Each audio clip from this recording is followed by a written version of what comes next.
Folks, let us look at another very exciting protocol which is called Websockets, fine. And why should we study this WebSocket, may be something that you may want to ask yourself.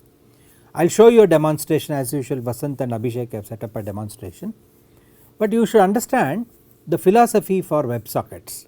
Okay. Let me I put down this very small picture for you which is talking of Mqtt publish, right. These are small IoT nodes, these are very small IoT nodes, and they have the capability, they are perhaps running a lightweighted PAHO client, okay, and they are able to publish their data.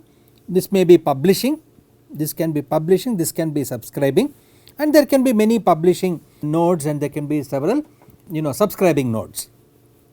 All that is fine within this network, okay, but think of a situation where there is a human who is sitting on the other side of the cloud, other side of the internet. He is in front of some PC or a laptop and he is there physically, that means he is sitting here physically, okay, and he wants every time this node publishes, he wants to see this on the screen here in quick time. He has to see it and it should be in low latency situation, extremely low latency, okay. So it should be reliable, it should have real time communication with near zero latency, and it should allow you to do bidirectional communication. These requirements have to be met, okay. Now how to do it? These are very small nodes which perhaps do not even have the ability to transmit data directly to the cloud. They may have a very small radio like Bluetooth low energy, or they may have a small radio like IEEE 802.15.4 and 15.4e, okay. These kind of radios are what these nodes have, low power, small range, and they are able to communicate. Let us say such nodes, while they can communicate successfully within themselves in a distance of, let us say, 50 meters, 75 meters and so on, they obviously do not have the capability to directly give it to the cloud. So you obviously need some sort of a gateway device. Let us say the gateway device of interest is something like this Linux, Raspberry Pi, okay, either running Linux or running Raspbian or one of them. Now this system has the ability to aggregate all the published data and also pass on all the subscribed data, okay. Assume that you are still looking at, this is not offering the broker, this is not really a broker, that is the point. In other words, it is not the Mqtt server, it is not the Mqtt server. The Mqtt server is still in the cloud. This Raspberry Pi is just aggregating data, Mqtt data from several publishers and so on, and uploading this Mqtt data directly. Now as I said, you want to meet this requirement. What is that requirement you have in mind? It should be reliable, it should be real time, near zero latency should be there, and the way to achieve that is this host, okay, this host establishes a connection to the cloud system, I will call that B. A to B uses Websockets. This is a protocol that they may use. Why is the question? If you use Websockets between A and B, and from B to this laptop, I will call this C, B to C is another connection, A to B is one, B to C is one more, okay. If you do like this, okay, this also can be WebSocket connection, okay. You can't do A to C, that is not possible, because A has no clue who is asking for data. Please note, A to C, if it communicates, that means you have broken the idea of MQTT, which is not allowed. What is the idea of MQTT? Publishers and subscribers are not known to each other. There is no end to end knowledge. Publishers do not know who are all the subscribers. Subscribers do not know anything about the publishers. Go back to the ThinkSpeak example. You pick data from San Diego, some website, right? How do they know that you are sucking the data from there? They do not know. Similarly, ThinkSpeak also gave you other publicly available things you could download by an Excel file, and you could actually build your own application. That is one way of building the application. What about live data that is coming into ThinkSpeak? You want to get that data live into it. One way is you set up your own channel, you upload the data and do it. The other is you subscribe to certain channels and expect them to give you data every time you are published. That is another way, right? We will not get into that detail. So therefore A to C is not going to work. A has to go to B, B has to give it to C, and this should happen in extremely low latency condition. Okay, 0 latency, it should be real time and it should ensure reliability. The one mantra for all this is TCP. TCP provides you reliable communication, and it does not have real timeness though, right, because there is a certain amount of overhead associated with. If you look at applications which use TCP, applications like HTTP and so on, they are not really amenable for real timeness. Also uses TCP, this can give you real timeness. It can give you low latency, okay. It can give you bidirectionality. None of these things are possible with HTTP, although both of them use TCP. The question is why? Firstly, this is using a single connection, single TCP connection, unlike HTTP, and it provides bidirectional connection, and it uses extremely small amounts of data, and I will point you to one paper which I was reading which will help you to understand that. So let us go and look up that paper. In this paper, this is a paper which I tried to download, and it will tell you about comparison between MQTT protocol and Websocket protocols for IoT applications using a very popular chip called ESP8266. If you did not know about 8266, you better know it. It is one of the most popular platform node which you can buy, and you can experiment heavily with ESP8266. Okay, that is not the point. I am also not going to read this paper in great detail, okay, but I am going to tell you what exactly Websocket is in comparison with MQTT. Okay. Now if you look at low latency, this paper is saying if you look at low latency applications, MQTT of course offers you certain amount of low latency, and Websocket also offers you latencies. These protocols have differences. You may think that they are low latency applications, but there are differences between them, and this paper is actually making comparison and presenting some nice interesting results about the latency. But that was not the point we started off, right. We wanted to understand a little bit about Websocket itself. Let me show you what exactly I mean by the Websocket's advantage. Look at this paragraphs folks, it is beautifully written, okay. It says as far as communication, disregarding IP, TCP and TLS framing overhead, a single HTTP request could carry an additional 500 to 800 bytes of metadata plus cookies. This is the huge amount of additional 500 to 800 bytes of metadata which it will have to carry with every HTTP request.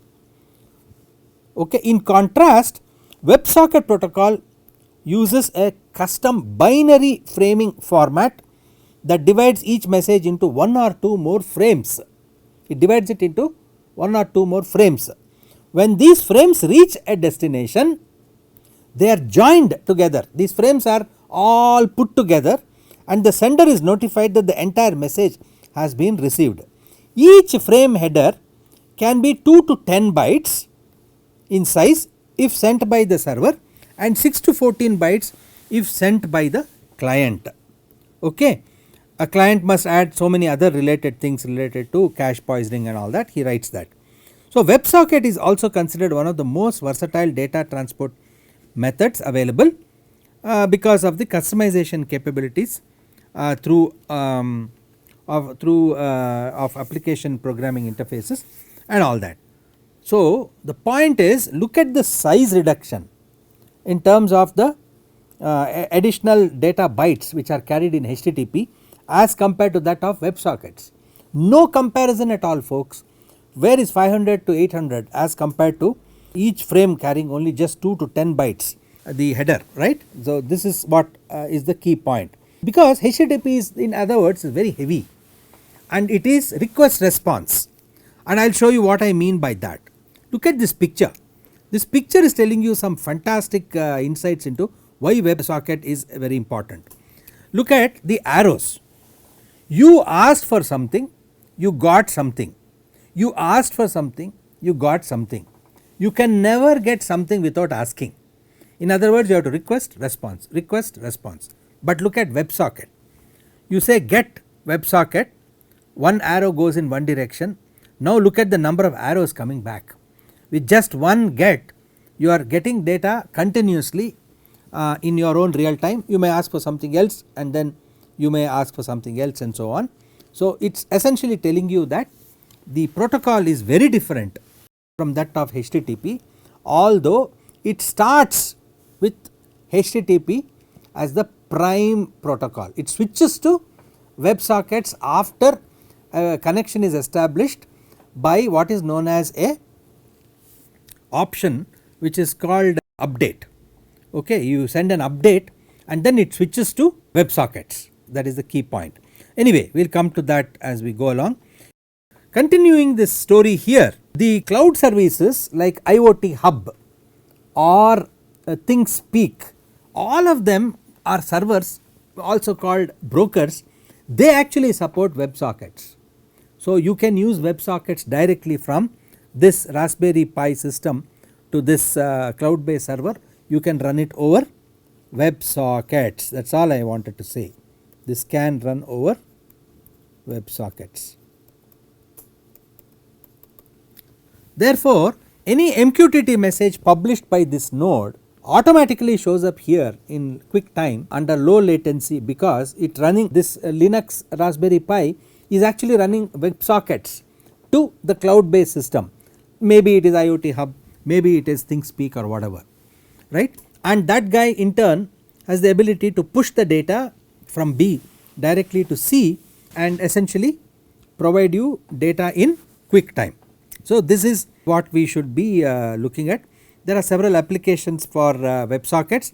One of them is online editing of a file. Two people are on either side, they are editing a document and you want to maintain real timeness when you are editing the document, then you use WebSockets. Industrial monitoring is another application, online gaming is another application. So, all these things put together, folks, will make the protocol very exciting for you to work on, particularly when you are looking for low latency and providing you real timeness and bidirectionality. Let us now focus back on the demo. In the demo, what I wanted to show you is the following. So, let me show you the demo here, directly here. This what we have here is a chamber. There are two fans on top. These are what below the fan, what you see those is essentially like a heat sink. What you see below is essentially a Peltier coolers. There are two coolers there. There are two fans and therefore there are two coolers. There is a heater inside the box, semiconductor based heater, which is nothing but a Peltier junction which is placed inside. I can't open and show you, but do not worry about it. The idea of the experiment that I want to show you is we want to maintain certain fixed temperature for inside this chamber. Okay. Now, every time the chamber heats up because of the heater inside, these fans will rotate and make the system cool. Now, every time you want to heat, you stop these two fans, essentially switch off the Peltier and switch on the heater which is inside, and that will heat up the chamber and maintain a certain temperature inside the chamber. Think of this kind of chambers where you need to maintain extremely low temperatures, typically for carrying vaccines and so on. This may be a useful portable unit. What you see here is Raspberry Pi, and what you see here, this part with these lights switching on and switching off, essentially is a PLC board. Okay. This is programmable logic controller board, which is essentially ensuring that the chamber of interest is maintaining a certain temperature. Now this board actually is transmitting data to a controller system which is shown here on this screen. You can see now, what you see on left side is the desired temperature, which is 30 degrees. It has been set. The actual temperature is a little above that, 30.05. It is actually changing dynamically, as you can see, and then the thermoelectric cooler is on. Why? Because the temperature has gone a little above, and therefore it has to switch on the cooler, and then the thermoelectric heater is off. Okay, so these heaters can go on off depending on where you set your temperature. Right now it is at 30 degrees, right, and you want to see this data in real time, isn't it? You want to see this data in real time as it is happening. Basically this is an application. What you see is an application. This application actually uses Websockets. Now how do you know it is using Websockets? I will explain to you a very important tool which you must use if you are working on networks, IoT and so on, and that tool name is called Wireshar. Okay. This tool will examine anything that is going on a wireless link, like a Wi-Fi link or Ethernet link. It is a sniffer, it is a packet sniffer. Okay. And I will show you that indeed the packet sniffer is able to sniff and capture the WebSocket packets. And how does it look? Now we will go and look up that. So this is a Wireshark window. As you can see, right on top is written Wireshark, and what Vasant is actually doing is he has picked the WebSocket based packet. You can see on top is written WebSocket. You can see there, maybe you should click on that WebSocket, right there you see, you click it there, you will see that it is indeed a WebSocket packet, and you can see that there is information about the WebSocket right there. There are 4 masked packets and all 4 of them are indeed the WebSocket packets. Recall what I mentioned to you about chunking the whole packet into smaller sizes, and that is where the real timeness comes up. You can see that it is actually taken into 4 parts. Okay. Now click on that, you see some data there.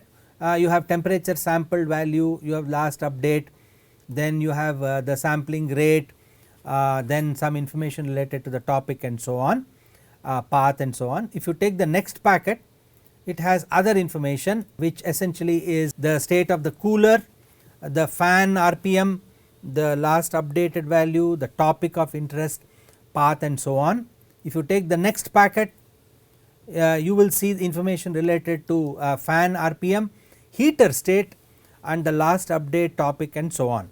In other words, this whole application which we are demonstrating with this system here, you will see now, right, you know that the RPM, fan RPM means essentially this is the RPM of the fan. Heater state, heater is inside, I mentioned to you, these are the coolers, there are 2 coolers here, this is the cooler state. All this information which is captured by these IoT sensors is actually getting uploaded, and we are showing you that this information is actually coming via WebSockets, and essentially that is the information that you are conveying. You may be wondering, what is this screen here, where is it coming from? Well, what I have actually done is, this is the Raspberry Pi that you see, and this Raspberry Pi has the ability to run WebSocket connection to a laptop. Okay. And the screen that I am showing you is a laptop.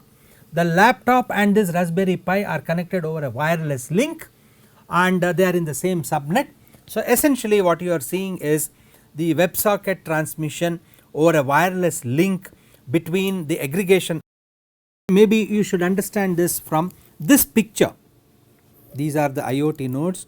This could be, as I mentioned, 802.15.4e or 802.15.4.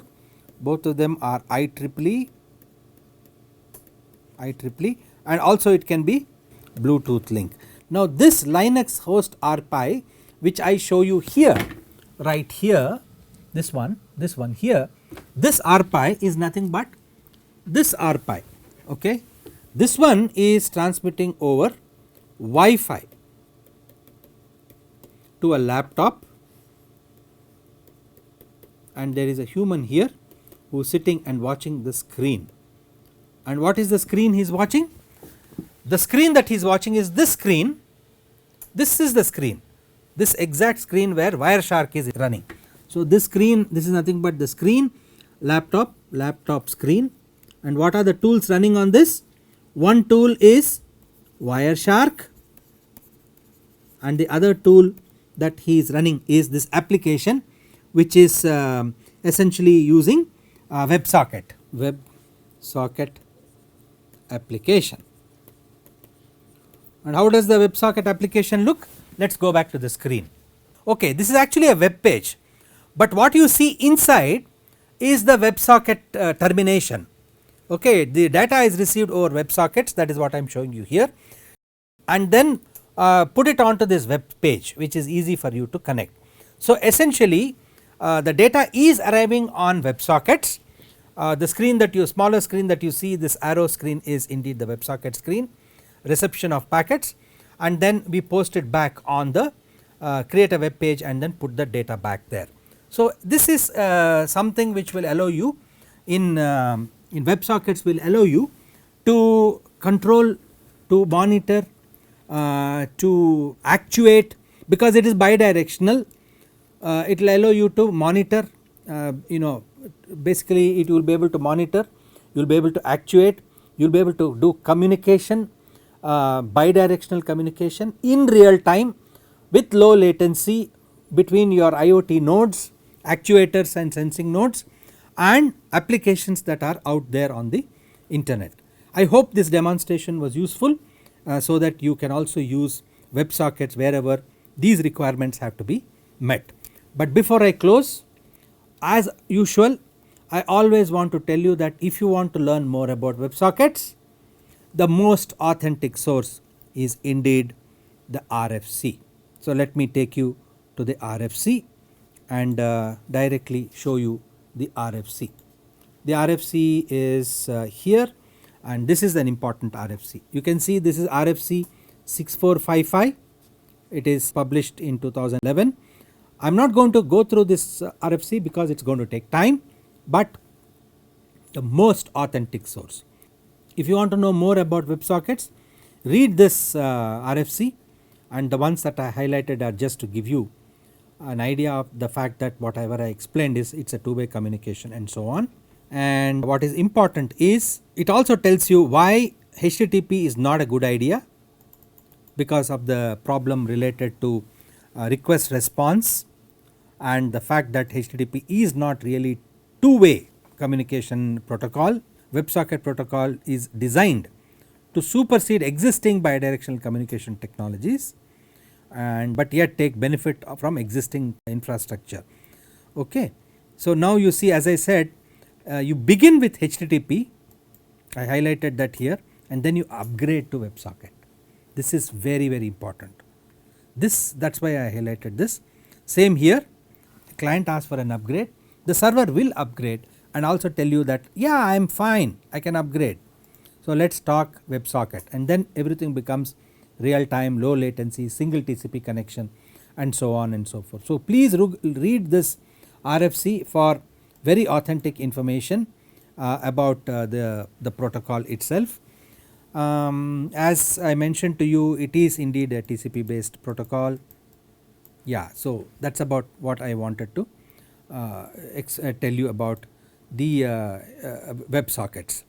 There is also this nice little article on IoT Hub which is from Azure.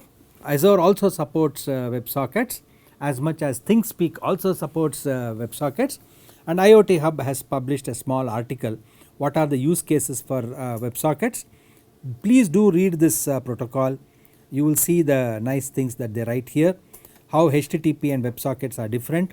You can see the arrows and understand it a lot better. It is actually, if you request, you will get a response in HTTP, which is unlike in the case of WebSocket, and is a highly scalable solution. And WebSockets are built over HTTP and standard the standard HTTP ports apply to IoT Hub, which they stay as 80. HTTP uses 80 instead of Mqtt it is 1883, and for secure connections it is 443 port number instead of Mqtt it is 8883, right. What is also interesting is what you can do with Eclipse PAHO. For developers, plenty of code libraries exist to facilitate connection between your web applications and IoT Hub. One such library that you may wish to look up is the Eclipse PAHO library, which provides scalable open source implementation of messaging protocols for machine to machine communication and IoT applications. Thank you very much.